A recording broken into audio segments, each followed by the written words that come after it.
part. C'est la première fois qu'ils nous ont rencontrés au cinéma, c'est Simon Z. Comment vous êtes tombé sur le roman de Vassilikos? Non, j'avais été voir mes parents en Grèce, et puis je suis parti un peu plus avant le week-end, et mon frère m'a donné un livre. Il m'a dit, c'est un copain à moi qui a écrit ce livre, etc. C'était un jeudi soir, j'ai lu dans l'avion, et j'ai dit aussi, vendredi et samedi, et dimanche matin, Georges Sanfrin, qui était déjà un ami, m'appelle, me dit, tu as vu ce qui se passe en Grèce? Je dis, qu'est-ce qui se passe? Il dit, le colonel vient de prendre le pouvoir. C'est vrai. Tout de suite. Et alors, il y a eu naturellement des pétitions, il y avait des sittings un peu partout, des réunions énormes contre, des manifestations contre les colonels. Et moi, il fallait que je fasse quelque chose. J'ai dit à Georges, je voulais faire ce film. Comme, je dis, comme on écrit sur le mur, à bas les colonels. Il faut le faire comme ça. Il me dit, on peut le faire ensemble, on peut l'écrire ensemble. Voilà, c'est parti comme ça. Et sans être payé, sans avoir de producteurs, rien. On a fait le scénario, et puis on a donné à lire. En montant d'abord, c'était l'ami, qui acceptait tout de suite de faire le personnage principal, malgré le fait qu'il c'est un petit rôle. Et puis à d'autres amis, comme Trintignant, Perrin, etc., tout le monde acceptait. Et alors. Bozufi aussi, je crois. Pardon? Bozufi, absolument. Bozufi, d'ailleurs, dans le polar, Combat de nature, il fait de la figuration aussi. Oui. Bien sûr, oui. Géré aussi. Eh bien, on allait voir des producteurs et des distributeurs qui disaient non, on ne va pas faire ce film parce qu'il n'y a pas d'histoire d'amour, il n'y a pas un personnage qui suit tout le long du film, il y a des personnages épisodiques, etc. C'est pas ça le cinéma. Bon. On a insisté beaucoup et on a failli ne pas faire le film. Jusqu'au jour où j'ai dit un jour à Jacques Perrin, qui j'ai appelé, j'ai dit on ne fait plus le film parce qu'on n'a pas l'argent. Le Centre national du cinéma nous avait donné, pour la qualité du scénario, un peu d'argent. C'était déjà un label, n'est-ce pas? Ça a aidé. Malgré ça, rien d'autre. Et puis Jacques me dit, est-ce qu'il nous fallait une ville méditerranéenne? Il me dit, est-ce que Alger peut faire l'affaire? Je dis, je ne sais pas. Il me dit, allons voir. On a été voir, Alger pouvait faire l'affaire. Alors il a donné le film, parce qu'il connaissait les autorités un peu, il avait fait un court-métrage sur Reagan. L'ancien sur Reagan, c'était... On a fait la bombe atomique à l'époque. Jacques avait fait un court-métrage là-dessus. Et bien il a donné aux autorités qui nous ont dit, oui, vous pouvez le tourner ici. Alors j'ai appris, il n'y a pas longtemps, que finalement l'autorisation a été un peu plus compliquée que ça. Le ministre de la formation, je crois, qui l'a donné, il a dit non, on ne peut pas faire un film sur les colonels qui prennent des pouvoirs, parce que nous, sous les des colonels, on a pris les pouvoirs ici.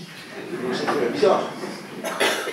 Et alors il m'a donné, paraît-il, à Boumedienne, qui l'aurait lu, qui a eu la même réaction, mais après réflexion, paraît-il, a dit tant pis, c'est pas les mêmes colonels, c'est pas la même chose, donnez-les au contraire, ça fera très bien comprendre lui ses films. Je le dis pour les plus jeunes de la salle, ici, Boumedienne, c'est le leader de la révolution algéroise qui était devenu après président d'Algérie.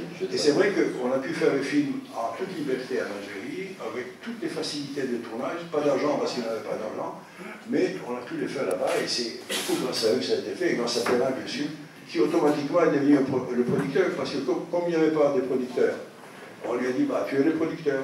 Et depuis, Perrin est devenu un des grands producteurs en France. Ah oui, vous connaissez peut-être son œuvre, il fait des choses magnifiques, à part d'être un très bon acteur aussi. Oui, comment? Voilà un peu l'histoire du film. Alors, le film est sorti, première semaine, rien, ou très peu. Si ça avait été aujourd'hui, on aurait sorti l'affiche, ou presque. Voilà. On a une petite salle. Deuxième semaine, il monte un peu plus, troisième semaine, quatrième semaine, et il a fait 44 semaines. Le bouche-oreille. Le bouche-oreille, les gens applaudissaient à la fin, oui. Voilà, c'était une chose. On était stupéfaits tous. C'était incroyable. Dites-moi, moi qui ai adoré ce film, je l'ai dit tout à l'heure, beaucoup d'autres à sa sortie, il y a une question que je me suis toujours posée. Dans la série, comment se fabrique un film? Bien sûr, le scénario, on voit tout, etc. C'est long, c'est un long travail. Mais comment vous direz un personnage particulièrement incroyable? C'est le personnage du juge d'instruction que joue Jean-Louis Trintignant.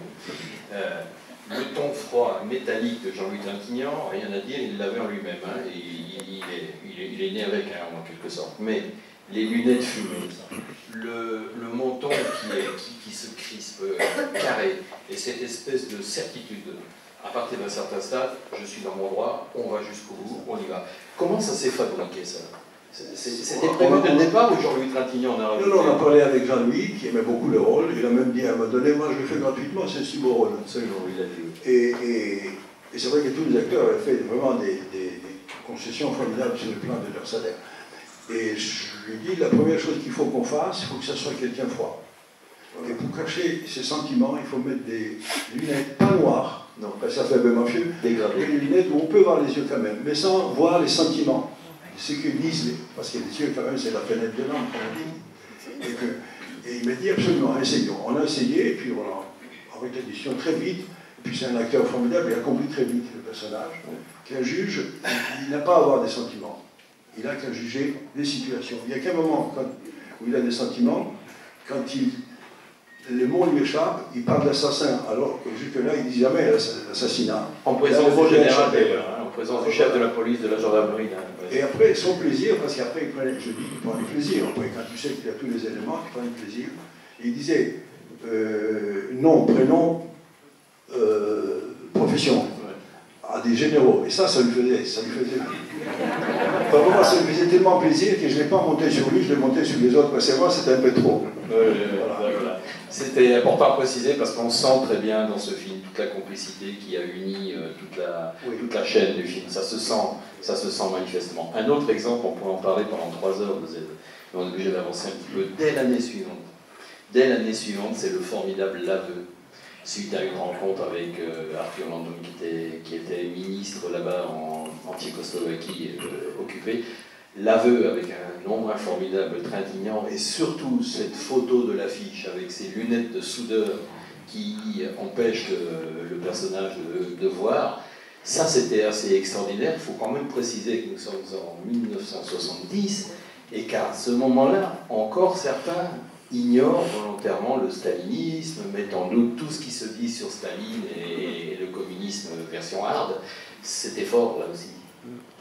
L'affiche, c'est dans le film, c'est une image du film. Et quand on faisait l'affiche, il y avait un affichiste qui a proposé plusieurs projets. Et j'ai dit, à un moment donné, j'ai sorti la photo, j'ai dit voilà, ça serait bien, ça représente un peu les films. Ces lunettes, c'est les lunettes de soudeurs qui sont été trahies par leur parti, finalement. Voilà, c'était cette idée-là qui a conduit. Et les affichistes ont dit, mais puis les attachés de presse, ils ont dit, mais vous êtes fous, c'est pas possible, les gens qui verront ça, ils vont fuir le film, etc., etc. Et Montand a été d'accord tout de suite, il dit non, on fait ça.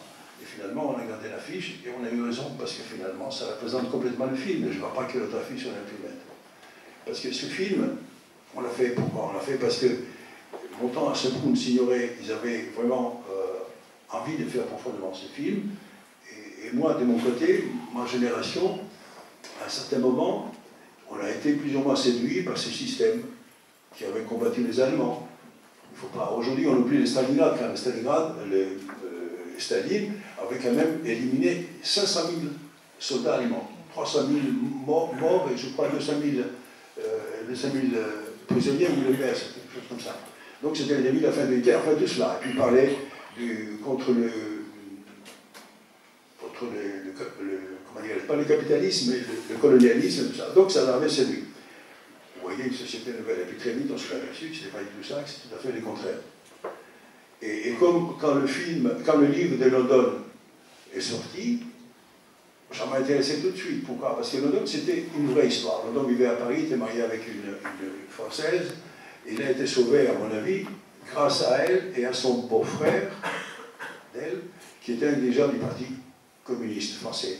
Parce que sinon, les 13 autres condamnés, enfin accusés, ont été condamnés et exécutés. Donc London avait survécu et elle a écrit ses livres. Et ces livres, c'était authentique, c'était une vraie histoire. Il ne s'agissait pas de faire un film anticommuniste de fiction, il s'agissait de reconstituer une situation qui existait. Voilà. C'est ça qui m'a intéressé profondément, c'est un film qu'on a accepté tout de suite, Montand aussi, et Simone a hésité un tout petit peu, pour dire la vérité, parce qu'elle pensait que Lise, la femme de London, à un moment donné, elle avait écrit une lettre, un peu contre son mari, qu'il a adressée au président de la République tchèque, ça se passait en Tchécoslovaquie, et ils l'ont rendu public, ce qui était une grande humiliation. Elle m'a dit, maman, moi, mon mari, disait Simone, je connaîtrai ce qu'il a fait, et il n'a jamais écrit cette lettre. Et puis finalement, il a accepté d'être avec nous. Il dit, je vais être avec vous quand même. Voilà. Et on a fait un film ensemble, tous. Le Parti communiste, à l'époque, en 1969, en France, pardon, pesait encore entre 20 et 30% des voix aux élections. Hein. Beaucoup d'acteurs ont refusé le film. C'est évidemment maintenant que les moins de je ne sais pas combien d'années ne peuvent pas connaître, hein, ça paraît surréaliste aujourd'hui, mais à l'époque c'était quand même ça. Hein. Oui, vous avez eu des réactions violentes hein, suite à ce film, parce que là vous y alliez, il n'y avait pas que le dos de la cuillère, hein, c'était 1+1 égale 2. Quoi. Oui, il y a des acteurs déjà pendant la préparation du film, ils sont venus me dire, moi je ne fais pas ce film, tu fais une mauvaise action, des acteurs amis, proches, avec qui on travaillait déjà ensemble, tu fais une mauvaise action. Et c'est vrai que, bon, il y a beaucoup d'acteurs, heureusement, qui ont accepté, et on a fait le film, finalement, dans des bonnes conditions. Z, alors on devait le faire à Prague, en principe. Le Prague a été prêt, puis un jour, le ministre du cinéma de Prague m'a appelé, il m'a dit non, on ne peut plus le tourner ici, tournez-le, de toute façon, faites ce que vous pouvez, tournez-le. Alors on a cherché, avec mon chef décorateur, on a cherché, on a décidé de le faire à Lille et dans le Tourcoing, dans cette région où l'architecture ressemblait beaucoup à l'architecture de l'Europe centrale. Voilà. L'Europe centrale, parce qu'on ne dit jamais que c'est la Tchécoslovaquie, on dit que c'est un pays communiste de l'Europe centrale. Et on a pu faire le film à Lille et puis tourner aussi une partie au studio. On a recréé parce qu'on a eu les éléments pour recréer exactement le tribunal, exactement comme il était. Et avec même les paroles, enfin les discours du tribunal.